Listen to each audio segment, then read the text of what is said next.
I'm playing that song again, uh, as I confess that I do many times, which indicates that I'm a diehard, a typical fan of the Philadelphia 76ers, still sticking with them through so many down years and so many times being burned by this franchise, by this team.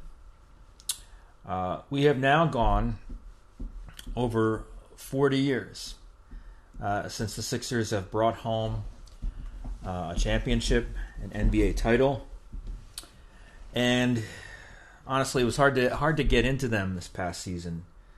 I was kind of keeping my distance, at least trying not to fall for the tease that they so often are or have been over the last several years. After the previous season and another disappointing second round loss, with no real compelling reason to think that they were going to be substantially any better. Sure, James Harden was going to supposedly be in better shape. Yeah. He took a pay cut and only made, what, $34 million this past year. What a generous guy. So that we could add a few free agents, signings that supposedly were going to provide for a better supporting cast. They did get hot, I would say, from before Christmas time through beyond the All-Star break. They had one of the best records in the league. And so they did end up finishing as one of the top-tier teams in the Eastern Conference. Sounds familiar. But it was such a crushing blow to see them win their first round series against the Brooklyn Nets, and then take on the despised, hated Boston Celtics. And I mean, they had it. They had the Celtics right where they wanted them. They went up to Boston, won Game 5, brought the series back to Philadelphia, up 3-2, and they had the lead in the fourth quarter. The crowd was into it. They were on the verge of pulling off what would have been a massive victory, the biggest series win. It would have been historic. Their biggest series win in decades. But of course, they fell apart towards the end of Game 6. They couldn't get a bucket. The offense just stagnated. And so I just had an awful feeling in the pit of my stomach when it came to Game 7 in Boston. They were in it at the half. For a fleeting moment, it was tied at the beginning of the third quarter, and then, the Celtics went on this ridiculous run, and as much credit as you might want to give to Boston, I mean, the Sixers were pathetic. Once again, you had James Harden shrinking from the big moment in the playoffs. Now, I want to qualify what I'm saying. I'll give him some props. If it weren't for James Harden, they would not have won Game 1 or Game 4 of the series. But he was so up. When he was playing well, he was, far and away the best player on the court. But the rest of the time, though, he wasn't just coming back down to earth, but he couldn't do much of anything. It was from one extreme to another. My daughter Lydia and I because he's an aging player, we've given him the nickname Grandpa. And you had to deal with the high highs of Grandpa and the low lows, very low, descending into the pit of despair. And then, of course, you had Joel Embiid coming up small,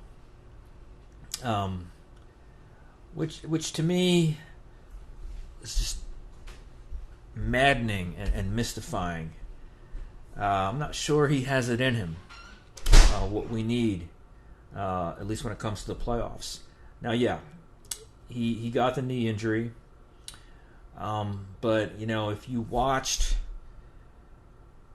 especially games 3, 4, and 5, in each of which he scored over 30 points, it looked like he was managing the knee okay. He looked like he was moving around pretty well, and he was having a pretty good game in Game 6 again until that fourth quarter when, he says he didn't get to touch the ball, but I'm not sure how much he was demanding the ball, and he was nowhere to be found for most of Game 7. And it's Embiid, and it spreads to the rest of the team.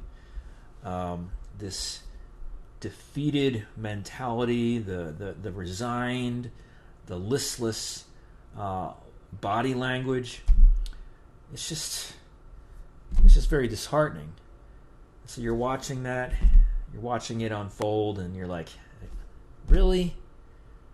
Again, are we ever going to break through? Is our guy, our team leader, our best player, ever going to be able to get over this hump? Because it's largely about him. It boils down to a referendum on him. And and then, of course, the Celtics went on to lose to the Heat. The undermanned, overmatched Heat with, all these undrafted players that they're able to develop as complementary pieces alongside of Jimmy Butler and Bam Adebayo. Even with the loss of Tyler Hero to injury, they're able to take care of business against the Celtics. And that says a lot about the Heat and their organization. Kudos to them.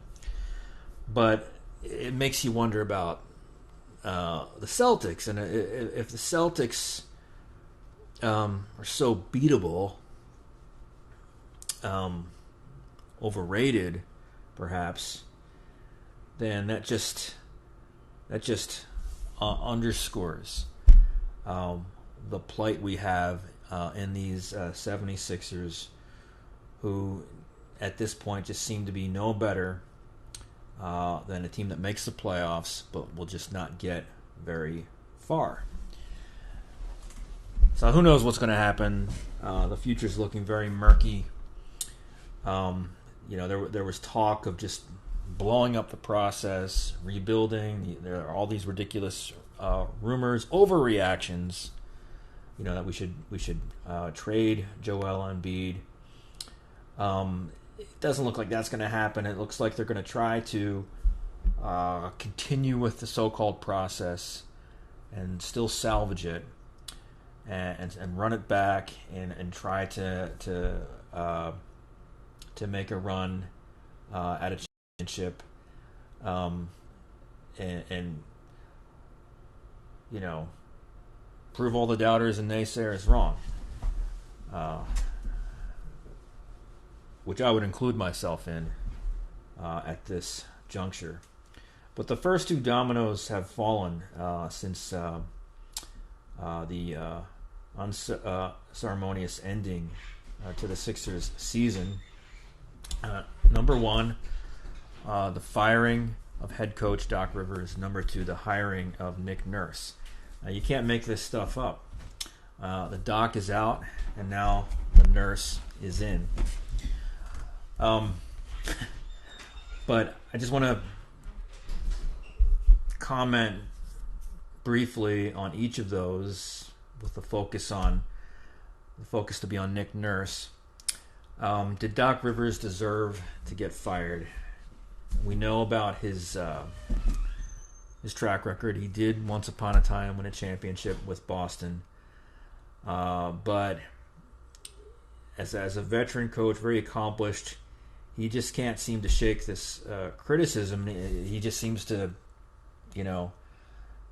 add fuel to the fire with yet another playoff failure where he had a lead. He had his team on the brink of winning a series, and he just has this awful, horrendous record of blowing series when leading 3-2 or 3-1.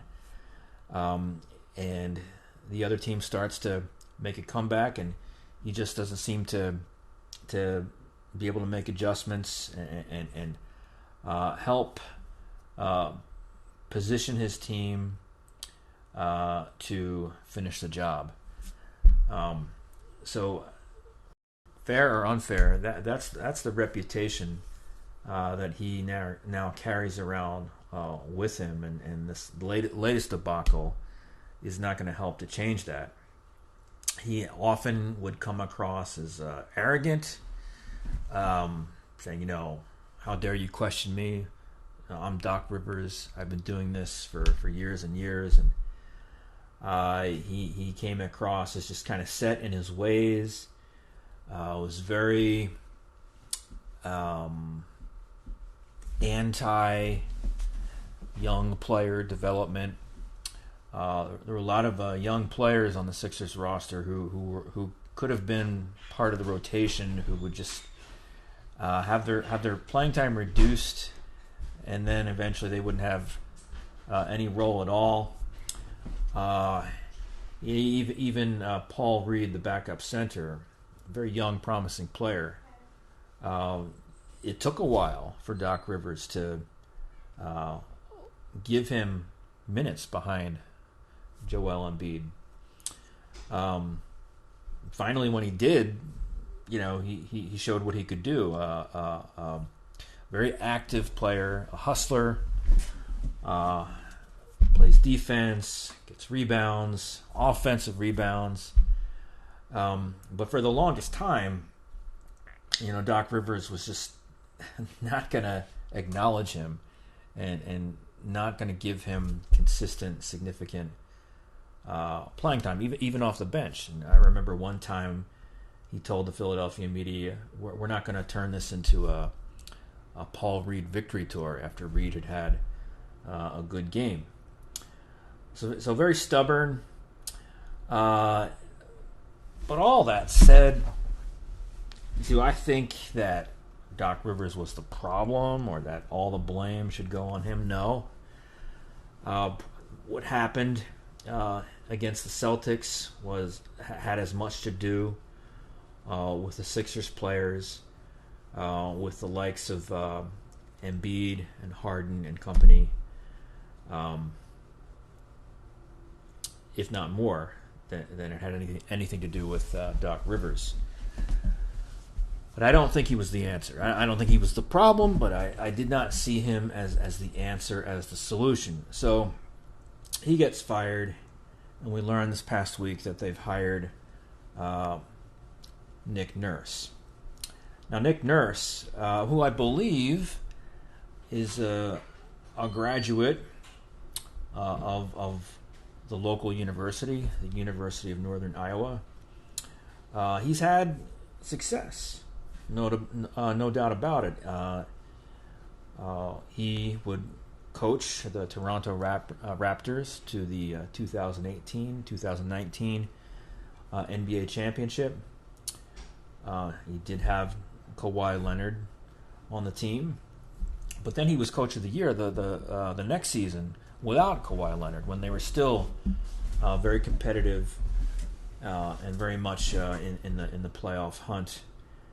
And there wasn't this precipitous drop off after losing Kawhi Leonard. So he's proven himself.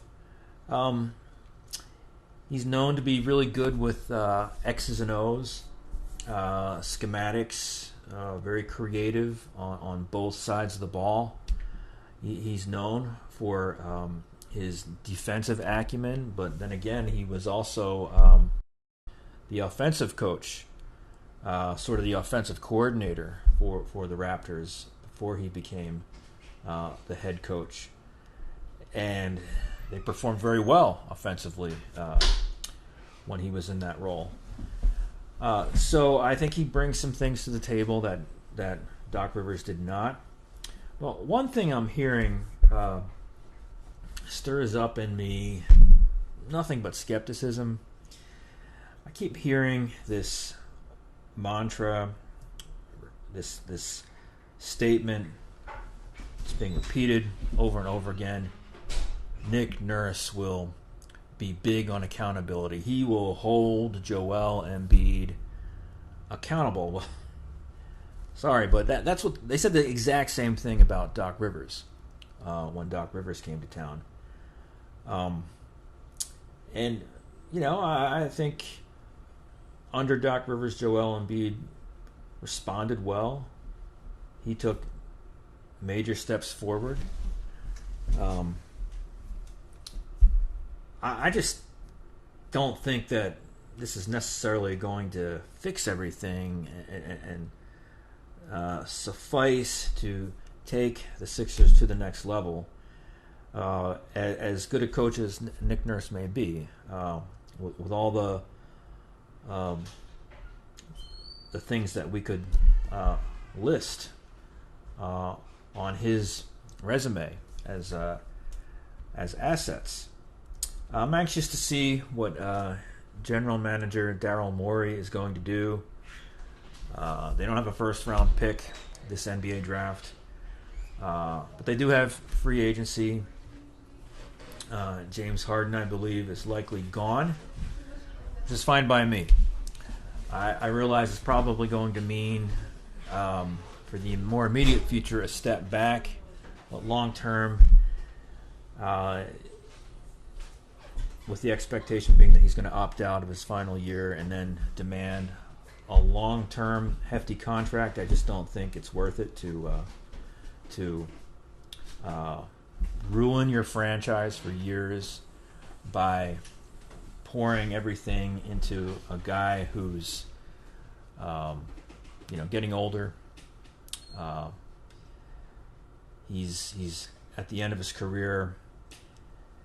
And we know, we see what he is. He's not this X factor who is going to be the key to some championship run. So, with